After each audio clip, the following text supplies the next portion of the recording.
Hi, Nikki. Well, yes, I'm laughing because you're starting, but it's okay that we're laughing.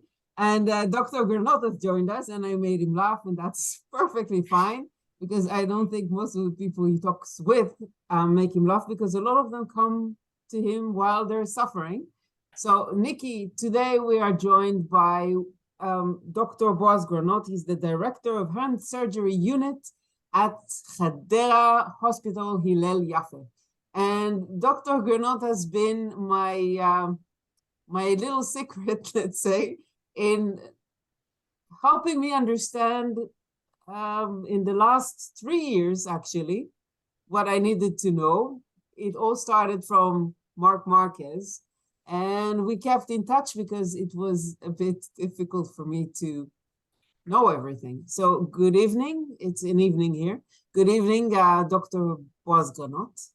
Good evening. Shalom. Hi. And even though we usually talk Hebrew, today we'll talk English.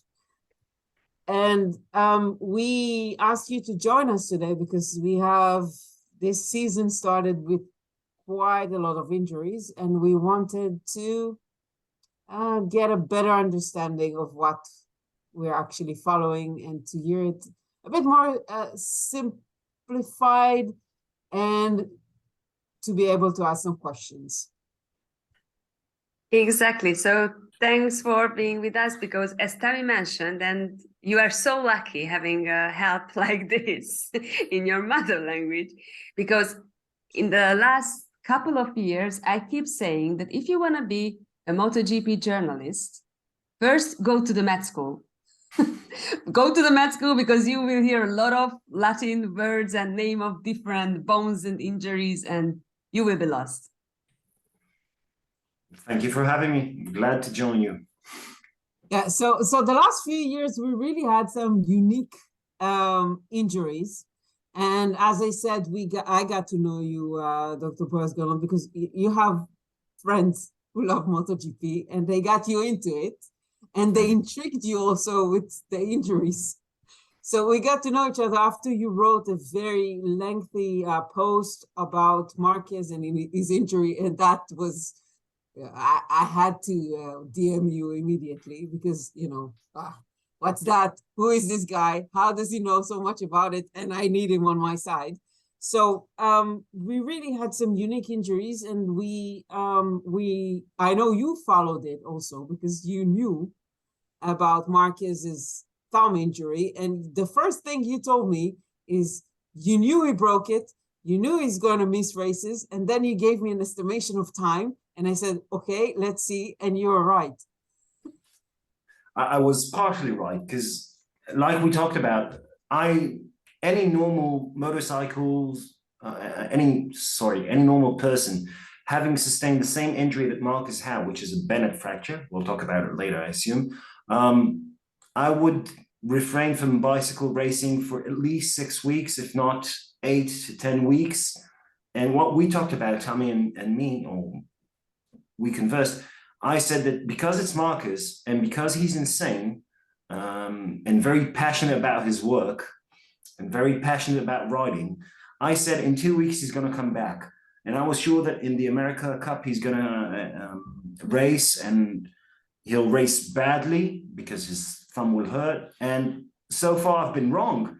He hasn't started racing, so I'm happy for him because it's the first sign of good judgment on his part and on his doctor's part and everybody's part. So I'm all for it. I'm happy to be wrong. So let's first explain what it is. It's the official statement is first metacarpal of the thumb. So it's this one, correct? Close. Or, yeah, close. that one. This no, one. no, what you're right now, Pony. So if we look at our hand, metacarpals are the bones which consist of the hand itself. It's not the fingers, so it's not the thumb, it's not the fingers themselves. It's the bone within the hand. If we look at the dorsally, which is slightly easier, so the bone here, this is the 5th metacarpal, 4th metacarpal, 3rd metacarpal, and so on, and the thumb is the 1st metacarpal. So all of these bones are called metacarpals, just idiotic names, what can I do?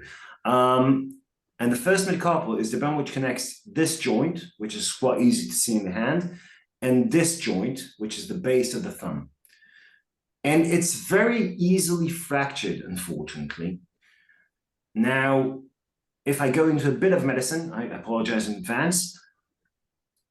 Normal fractures, when you fracture any bone in your body, it doesn't really matter if it's slightly angulated or slightly translate or something like that, as long as it's not within a joint. So the first metacarpal, we have two problems with it. The first one is most of the fractures are in the joint themselves. So they almost always require a good reduction of the fracture. It can't be just quite like what it should be. It should be as it should be. It should be anatomically reduced for the joint to work properly. And the second problem, which is unique to the first metacarpal, although it does have a sister, let's call it, this is called a Bennett fracture. This is called a baby Bennett fracture. It's a slight name. Once the base of the phalanx is fractured, the ligaments which hold the entire metacarpal in place are no longer connected to the bone. So can a person that breaks this bone, can they grab anything at all? At least in theory, once you break it, the entire metacarpal dislocates dorsally. This is the basic idea of the first metacarpal fracture. This is the basic problem, why we can't just ignore it. Once the thumb dislocates dorsally, what you will see normally is you'll see the thumb going into flexion. The entire metacarpal goes into flexion, goes into the hand, because this part goes dorsally. Once this happens, you can still grab, but you have a very reduced grab. Obviously, if I want to hold something with my thumb like this, I can't really grab anything big. I can't grab a bottle of Coke, a liter and a half or whatever. So Nicky, Nicky, continue. What does it mean as a rider? As a rider, it's a huge catastrophe. This is what I wanted to add. So right after we understood his injury in Portimao already, because they said probably, but we could understand the injury as well. I explained in one of my Hungarian videos that this is even if it sounds like a small fracture, moreover, when we are talking about Marc Márquez, it's a bad one, because when you ride these motorbikes, you holding your weight with your arms. That's why later we will a little bit talk about wrist injuries and why this is also a really bad one for a motorcycle rider or maybe a cyclist as well.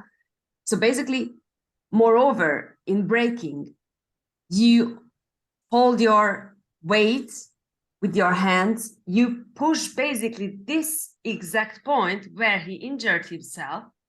So I think, and this is now the doctor part will be, but just a little push and a little pressure can cause again a problem, but you have to hold yourself.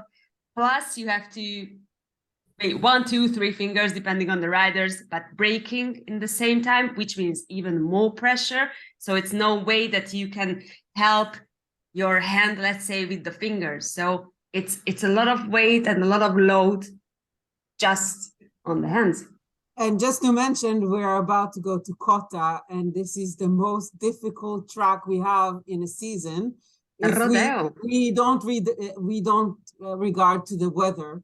This is physically the most difficult track of the season. So yeah, as you mentioned, Rodeo, there's a reason why they call it the Rodeo. So you felt it, you knew it, Dr. Granoth, and then you thought maybe with Marquez specifically. We also saw something that we wanted to, we saw on Marc, we saw similar thing on Fabio Quartararo, similar. We saw this glove thing that we'll try to add a picture of it after we edit this, after Nicky edits. No, just everyone who listening us on podcast, we have also a blog version. So when we are talking about sharing pictures and maybe screens, now you should able to share screens as well. So you can find also a blog version and then you can see all these things. So yes, I will add the picture. So we saw something that Marc used, and we saw something Fabio Quartararo used when he broke his hand and also didn't do surgery, but he did use that. And if you could explain to us a little bit what it does and why did Marc use it? Okay, so we're talking about two things. Now that I can share a screen, I'll just pop up a picture of the x-rays. These aren't obviously Marc Márquez. I'm not treating Marquez. I don't know his actual x-rays, but these are pictures of what's called a Bennett fracture, just so everybody knows. So like we talked about, this is a thumb, obviously, and the first metacarpal, the base of the thumb. And what you can see here is a small fracture, a very, very small. The fracture line is the black spot that I'm pointing to within the base of the first metacarpal. It looks extremely innocent. It looks meaningless, and people might actually ignore it. They don't. It's painful as hell, but still. But as you can probably understand, the entire thumb, in order for this joint, which I'm showing, I hope you're seeing my arrow, this entire joint works by being congruent. So it has to fit one on top of the other. If this part of the bone is still connected to ligaments, which we talked about before, and this part, this entire metacarpal, is no longer connected to anything, to the ligaments which hold it in place, I mean, it slowly deteriorates and dislocates dorsally. So that's the idea. That's the Bennett fracture. That's the problem. So you have to reduce it anatomically because it's intra-articular fractures, and you have to hold it in place because otherwise it will dislocate and will injure the rider. So like Nikki said, when they ride, they apply a huge amount of pressure, and I'm going to stop this screen share because it's not important. They apply a huge amount of pressure to the thumb, and if they don't do anything about this, is one of the fractures even normal people should do surgery for. It's very seldom held in place just by using a cast, so most people need surgery. So what Marquez did, honestly, it's a good choice. Of all the options to do the casting or to do the surgery, you can do a plate surgery, you can do just screws, you can do what's called Kirchner wires, which is just a couple of wires, but then you have to have a cast. Marquez wanted something which provides stability and ability to return to game, or in his case, return to riding. So he did just screws. That's what at least the public announcement was. A couple of screws to hold the fracture in place, to hold it as firmly as possible. However, just like Nikki said, the pressure on this base of the thumb is extremely high, especially when you do acceleration, deceleration, mostly deceleration. All of your body weight goes onto the thumb. The only thing that prevents them from going top over the handlebar is the thumb itself. It's the only part of the hand which actually provides the buttress against the pressure. So this is normal deceleration. And again, in Marquez's case, once he crashed, it wasn't normal deceleration. This is the reason he broke his thumb. It was extreme deceleration. This is why normal riders, normal motorcycle riders break their thumbs. I treat these patients 3 to 4 times a week. Again, not specialists, because specialists seldom crash like this, at least in Israel. No, but also in MotoGP, obviously. So what he did, he had a couple of screws, and a couple of screws are amazing, and it holds everything in place. But any normal person, me or you or any other rider, would have a cast on top of that, or at least a splint, something to hold it in place so it doesn't move, and keep it that way for at least 6 to 8 weeks until the fracture heals. Marquez, being Marquez, wouldn't wait 8 weeks to return to game. He wants to return to game 2 weeks later. Again, happy he didn't, but he did want to. And so he tried to do everything that's possible in order to return to play faster. And what he started using is one of the techniques which enables faster healing of fractures. Specifically in the picture that I'm going to assume they're going to upload later. In the picture, it shows an ultrasound guided system, which provides short ultrasound waves in order to enhance blood flow into the fracture. Idea being that once blood flows into the fracture, the more it flows in, flows out, brings better nutrients, brings better everything. There's more likelihood that the fracture will heal faster. The same thing Quartararo had previously on his left wrist fracture. He used a laser-guided system, which does about the same thing. Again, the ultrasound-guided and laser-guided both do the same. They enhance blood flow to the fracture. They want to promote fracture healing. They shorten the time for fracture healing. So instead of a normal person taking 6 to 8 weeks, I would assume that Marquez, until complete resolution of the fracture, I mean, should take 4 to 5 weeks, which is, again, shorter. Again, I'm assuming that Marquez won't wait the 4 to 5 weeks. We've seen this repeatedly with his previous injuries. He doesn't actually wait for the fracture to heal completely. Once he feels he's completely up to power, he returns to play. Sometimes it works, and sometimes it works less. Because I come back to think about what we spoke about, the injury of Marc in his arm before, and how you told me about the fact that the problem he had with the blade and everything was that the bone was still too weak, and the bone needed to be stronger to hold because the screws and the blade are not strong as the bone should be. So this might be a little bit also the case, because if there are screws over there, that's not, the bone is still weak enough. It's not, they cannot compensate on the weakness of the bone. The bone needs to be a little bit stronger. Exactly, because what we're saying is whenever we do surgery, whenever we plate someone or screw someone, it doesn't matter, whatever we put in, a nail, different types of metals, the metal itself is amazingly strong. Metal is fantastic, obviously. However, the interaction between the metal and the bone is very weak to constant strain. So especially riders, when they have the constant impact of the handlebar, it's repetitive motion. The screws themselves, you can think about a screw you put on a wall, just everyday screw. If you start playing with the screw back and forth, back and forth, back and forth, once you do it enough times, the wall itself will start coming apart. Because of the screw is harder than the wall will come apart, the screw will come out. Same goes for the bone. If the metacarpal does repeated motions against the screw will have what's called loosening, which is exactly what you think about. And once it loosens, the screw will pull out being just like you pull out a screw from the wall. It no longer holds anything. So in Marquez's case, if he were to return to play too fast, he might have a pullout of the screws. The fracture would not unite properly, and he'll need revision surgeries and everything like he did before.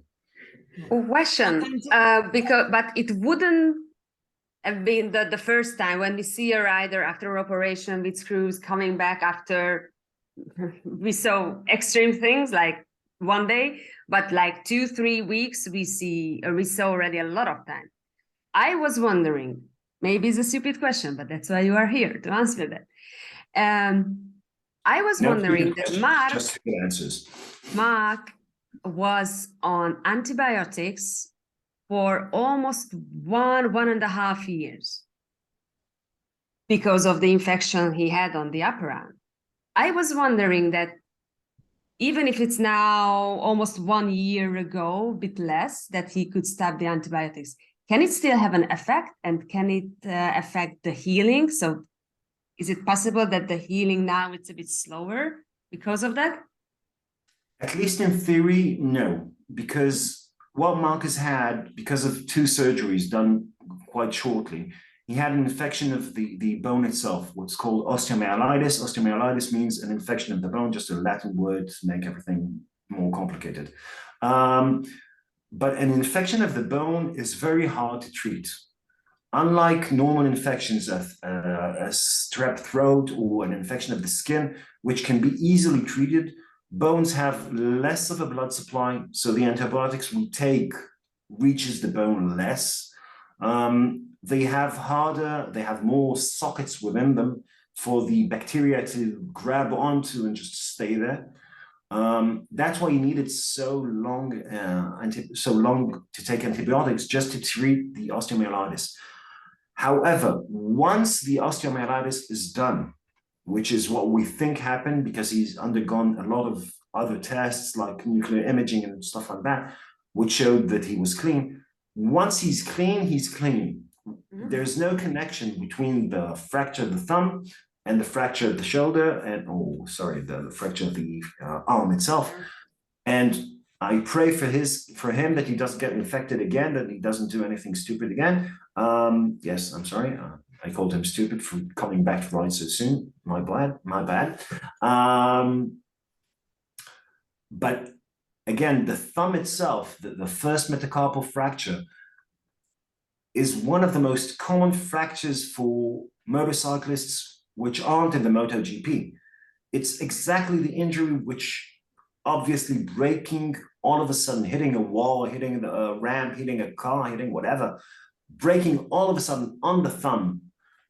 It's an amazing strain. And just like we talked about his previous injuries, now coming back to ride, I would, if I were his personal doctor, I would tell him at least 4 weeks before he returns to riding. And riding, I'm not just talking about MotoGP, I'm talking about even practice rides, because it's the same strain on the thumb, it's the same repetitive motion, it's the same loosening of the screws. And honestly, most likely I would do a CT scan in order to show that he started healing the bone. If he started healing the bone, then I could tell him, okay, so you can return to play. Okay, so I just wanted, you said before something that it kept in my mind, and because after Marquez had the crash he took out Miguel Oliveira, and there was a big thing, and he dismissed his own self because he was very remorseful about what he did. And you mentioned before that it's extremely painful. So is it extremely painful? And because he dismissed it so much, I'm just wondering if he was. You understand what I mean, right? I perfectly understand. So it's two things at once. One part being Marquez and all of the athletes, all of the MotoGP athletes, they have a very high threshold for pain. The pain they suffer through these rides, just normally without breaking anything, is amazing. The G's they force on themselves, the heart rate they reach, everything, it's intense to the extreme. So obviously these are not normal people. They can withstand pain much better than we can. Probably if I were to do a motor ride with any one of them, I would die throughout the race, just sitting on the back. And so that's one. Marquez has, without a doubt, a very, very high threshold for pain.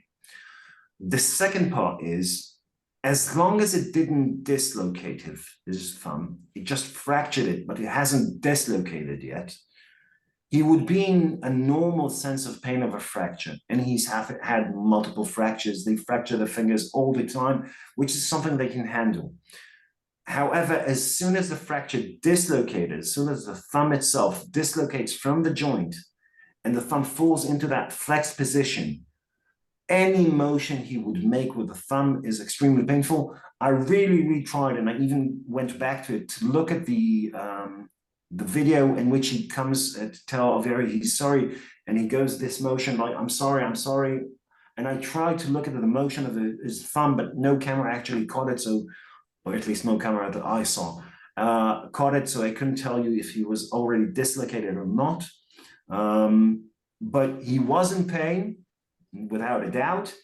But the adrenaline rush is amazing. Adrenaline rush and guilt. That's a mix to put aside of pain. But he must have known from the first moment that he broke it. I'm quite confident he did. Okay. Nikki, more questions about Marc? We can move on. I see. Patient. A lot of, the list is long. So, let's say we are still waiting now to hear what's going on with ENG Bastianini. I was told that we're going to get a message any moment now, but I can tell you that meanwhile, we are hearing from GP1 that he actually tried a bike today in Misano, and he's going to try to pass the medical check and to get on a bike. And Enea Bastianini fractured his shoulder blade. Yeah. And then they decided not to do surgery. So what is the shoulder blade? And how can you fracture that one and not do anything about it and just let it heal? So the shoulder blade, and I know we have a bit of a discussion about this, but the shoulder blade, Latin speaking, is the scapula. I know they said it's not the scapula, but what can I do? A shoulder blade is a scapula. No, it's me. It's me. Like Taylor Swift said, it's me. I'm the problem. It's me. You're not a problem. It's perfectly fine. I made a mistake. No, it's the shoulder blade or the scapula or however you want to call it. It's perfectly fine. It's me. So the scapula or the shoulder blade is the bone to which the shoulder connects. That's the basic premise of what it is. So if you look at your arm goes all the way up, obviously, and this is a single bone, which is called a humerus, which is what Marquez broke repeatedly. And then it interacts with one specific bone, which is called the scapula. The scapula itself sits on the shoulder itself, on the back side. The shoulder blade, which we always refer to as the spine of bone, which sticks out dorsally, especially in thin people. I'm not thin enough for you to see it, but you'll have to believe me. But all it does is provide a not very stable connection. This is a very complicated sentence, bear with me. A not very stable connection between the arm and the torso. There is no direct connection between the arm and the torso itself. Everything is intertwined. So there's the humerus interacting with that shoulder blade, a specific part of it, which is called the glenoid. I'll come back to it in a few seconds. And then the entire shoulder blade just sits on top of the breast cage, on top of the ribs. There's no direct connection. And the shoulder blade can move. You can look at it like a hand. Let's say this is the glenoid. This is the part which interacts with the shoulder here. And this just sits dorsally on your back and moves up and down and rotates on top of the torso. So this is what enables us to do a lot of the motions. Part of the motions are through the shoulder joint, and part of the motions are through the what's called a thoracic scapular motion. Once we've covered this amazing part of anatomy, which nobody cares about other than me, I'm sorry, the only part of the scapula which we care about is the glenoid, is the part which interacts with the arm itself. Any other part, if it's not the glenoid, which is the articular part of the scapula, we don't care if it's fractured. Normal people, motorcycle riders, whatever, it can be fractured completely. We don't care because it doesn't have any direct continuation into any other bone. That's opposed to the glenoid itself, which is a joint, like we talked about before. Joints are extremely important. Normally, when people break the scapula, it's a direct injury. And one of the things we always say, a direct injury, a direct hit to the scapula, you have to look out for other fractures, fractures which are more important. What's more important? Fractures of the rib cage. Fractured ribs can puncture the lungs, can do a lot of horrible stuff. Obviously, they wear a lot of protective gear in order to prevent it, but still it can happen. So a scapular fracture in itself usually doesn't require surgery. A scapular fracture which involves the glenoid or the neck of the glenoid, it's the same thing in a basic principle. If we're talking about the glenoid itself, it's the articular surface. And the neck of the glenoid is the bone leading up. So if this is fractured and the entire articular surface moves, it's bad. If this is fractured and the articular surface moves, it's bad. Other than that, no need for surgery. So what does it need? So why did he miss the race? I assume it's painful. Rest. It needs to rest. It's painful. And again, like we talked about previously, they can probably return to play and return to race quite soon, but they'll perform very badly. I mean, if everything hurts, if the entire construct of your body is leaning on your hands, and that's the only thing that holds you. Like we talk about the hand itself, but now we're talking about the entire upper limb. If the entire force is leaning towards your scapula, and your scapula is fractured, every single motion hurts you, you're not going to perform well. And if you're not going to perform well, why the hell race? Let it heal before you return to game. But also So, these Nikki, pressure, sorry, yeah, go ahead, sorry. So this pressure, let's say, or forcing a not completely healed bone, even if the joint is not involved, that can again have a bad effect and just make the whole healing process even longer, right? If you don't rest enough. Exactly, and not only that, it can promote non-healing of the fracture. What Marquez had, I'm sorry that I'm returning constantly to Marquez, but he's the prime example of what happens when you return to game too soon. If a fracture keeps moving, even minute motions, I'm not talking about anything huge. They're wearing protective gear, they're wearing whatever they need, they're wearing a brace around the arm, Marquez did, at least at the time. But there are micro motions of the fracture itself. These micro motions prevent the fracture from healing. It has to be stable for the fracture to heal. And if these micro motions continue, what happens is, again, sorry for the Latin, pseudoarthrosis. Pseudoarthrosis means a non-healing of the fracture. It produces like a joint. Pseudo means like, and arthrosis, joint. So it provides you with something which continually moves. So instead of having a fracture heal, you have a fracture turning into a joint which isn't supposed to be. And obviously that's not good. For example, with this injury, because I assume that now, so as Tammy mentioned, first he has to pass the medical check. I assume it will be like push-ups and stuff like that, because these are the things that normally they have to do. Just doing push-ups, I imagine my shoulder blade when I'm doing push-ups, I think it's already hurts, right? The problem is, and again, we discussed this in previous podcasts with Tammy, obviously, sometimes athletes' enthusiasm prevents them from seeing the truth. So, for example, like you said, push-ups, you can do two types of push-ups.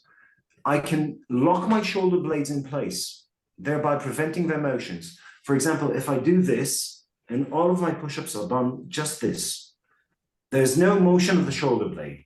My shoulders, the bone itself remains in place.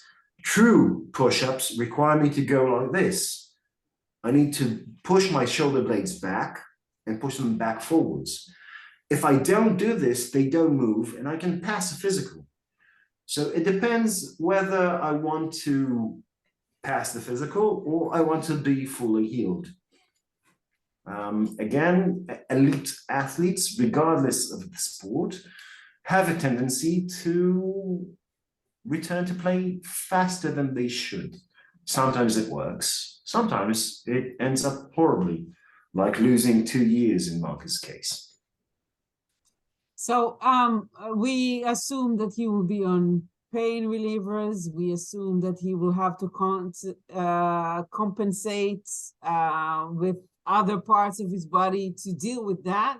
So Nikki, how is this going, if he's going to pass the medical? And if he's actually, because we didn't get anything official yet, I just got a message from Ducati that they will let us know soon. If he's there, how will that affect his riding? Honestly, I cannot imagine how you can, let's say, disconnect your shoulder blade. Like the Dr. Boaz just explained to us that you can do this trick, let's say, when doing push-up, fix the shoulder blade and then just with your hands. But on a bike, you cannot do this. It's impossible. And again, as you mentioned, Tammy, it's CoTA. It's the rodeo track. It's the most difficult track and yeah, the most difficult track during the season, or one of them, with the constant lefts and rights and the movement with the bike, and you have to change direction, and basically you do this with your upper body, including the shoulder blades. I cannot imagine how to do it. And if he's under pain, or okay, he can use painkillers, but again, as Dr. Boaz mentioned, I cannot see that the level can be the same. So I'll put you on the spot here, Nikki. Just tell me, if you needed to choose a track that would be ideal for him to come back with this injury, which one would you choose? Any from the calendar, or we want to go in order? I don't know, Qatar, for example, maybe that could be an easy track, track, but not CoTA, not Mugello. Yeah. It's mostly, this is not a commercial in any sort of way. I'm just sharing for 1 second a screen. So what you're seeing here is something of the sort which would enable him to return to play faster. You're seeing something which prevents the shoulders from moving forward. Again, this is not a commercial for anything. It's one of a million ways to do it. And therefore, I'm closing the share screen in a second. But no matter what track he does, and it's not just the turning part, it's the actual hunching forward when they speed up and going up when they brake. These motions are the motions of the shoulders. Yeah. It doesn't matter if it's a high turn speed, a high turn race or not. So from MotoGP, Dr. Granoth and Nikki, we're moving now to, and viewers and listening and everybody else, of course, we're moving now to Moto2. And we are missing from the start of the season. We had a glimpse of him a little bit. One of the riders we expected to see a lot this season. We were missing Ogura from the tests, both of them. We're missing him from the first round. We saw him a little bit in Argentina, but then because of the weather, they decided not to risk it. And Ogura had something that was, we don't know exactly because we don't have all the details of the exact injury, but we know this injury pretty well, and we're talking about this one. The wrist, if you want to say in kitchen language. How do you say properly? So, scaphoid. At least medically based, nobody knows what he exactly has. There was scarce information. I couldn't find anything of actual substance. We know he had a scaphoid fracture, or scaphoid, depends if you're UK or American. We know that they wrote he had a dislocation of the wrist.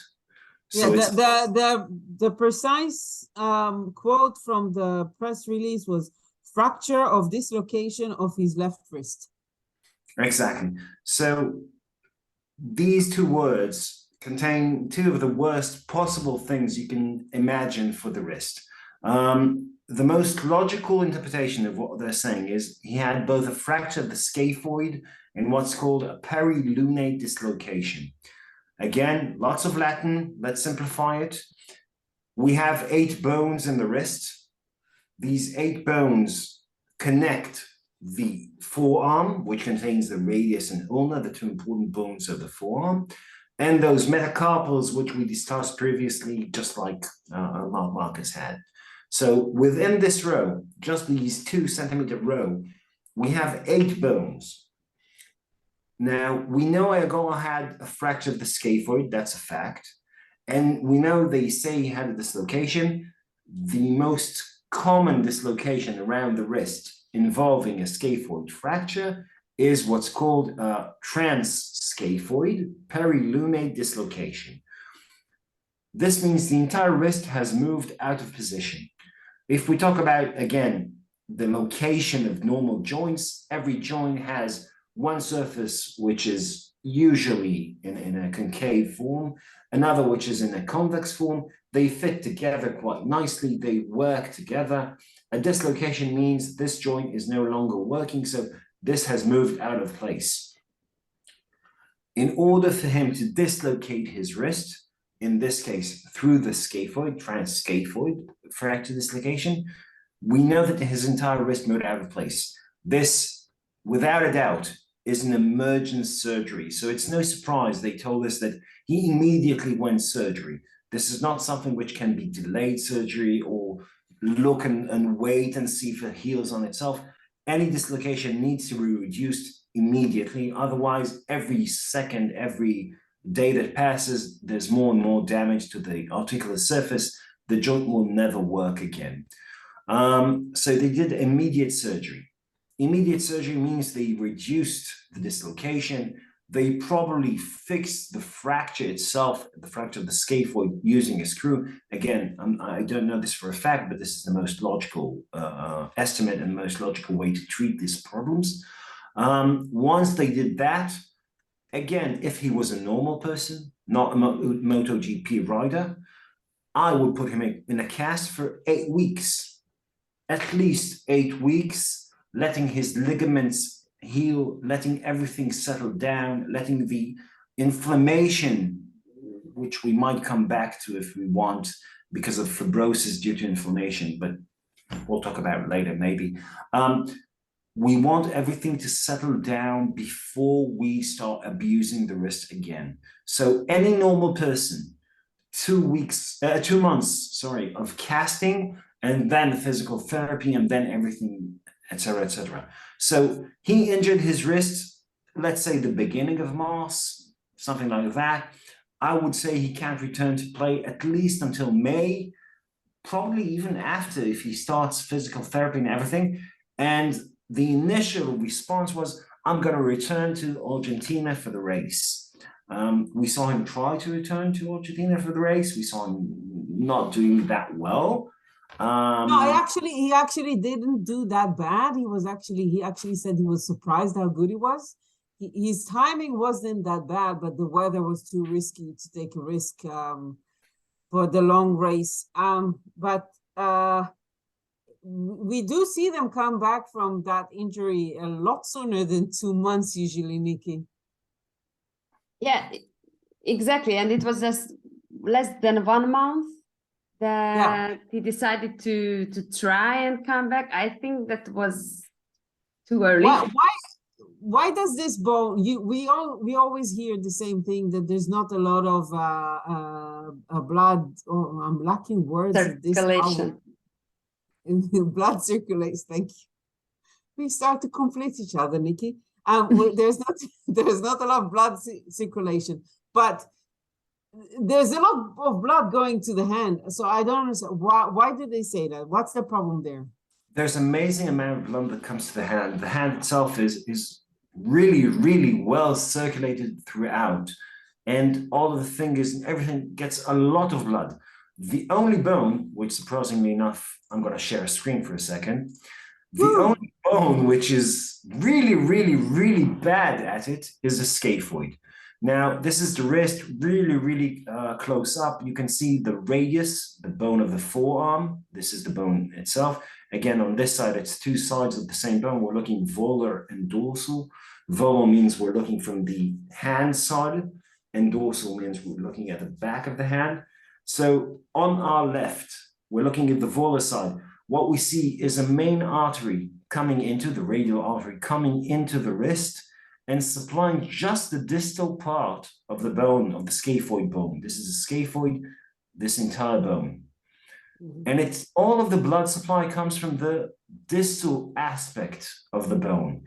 Again, from the dorsal aspect, we see the same radial artery, which came here from the below the radius. Here we see it popping out underneath the radius and providing another dorsal branch. And again, it's still just distally. So all of the blood supply for the scaphoid bone comes from the distal part. If you were to fracture this scaphoid around the waist, where I'm showing you right now, waist is just the middle of the bone, that's just like in a human body. If you were to fracture the waist, or even the more proximal part, the proximal pole of the scaphoid, as you can see, all of the blood supply would stop. So there's no blood supply to the proximal part of the bone, and once there's no blood supply, the bone can't heal. In order for a bone to heal, like we talked about before, you need blood supply. That's why we use all the MELMAC, which is the ultrasound guided, the laser guided, the whatever guided, in order to enhance the blood supply. Once you don't have that, if the fracture cut the artery or the internal artery of the bone itself, once there's no blood supply, it can't heal. Usually, again, generally speaking, scaphoid fracture, a waist fracture, requires about 6 to 8 weeks, up to 2 months, of cast in order to heal. If you were to do surgery, for example, put a screw within the scaphoid instead of a cast, some people opt to do this in order to remove the cast. It's what's called internal fixation. It doesn't promote healing, it just prevents the use of a cast. You can use a screw, but again, the healing will take 6 to 8 weeks, and everything we discussed before, all of the micro motions of the fracture, everything moving around the screw, putting the screw under tension, putting the integration of the screw into the bone under tension. Everything we discussed before, same goes to here, except the scaphoid itself is such a small bone, you can only put one screw in it. You can't put multiple screws, you can't put a plate. Well, you can in theory, but it's bad. So we won't go there.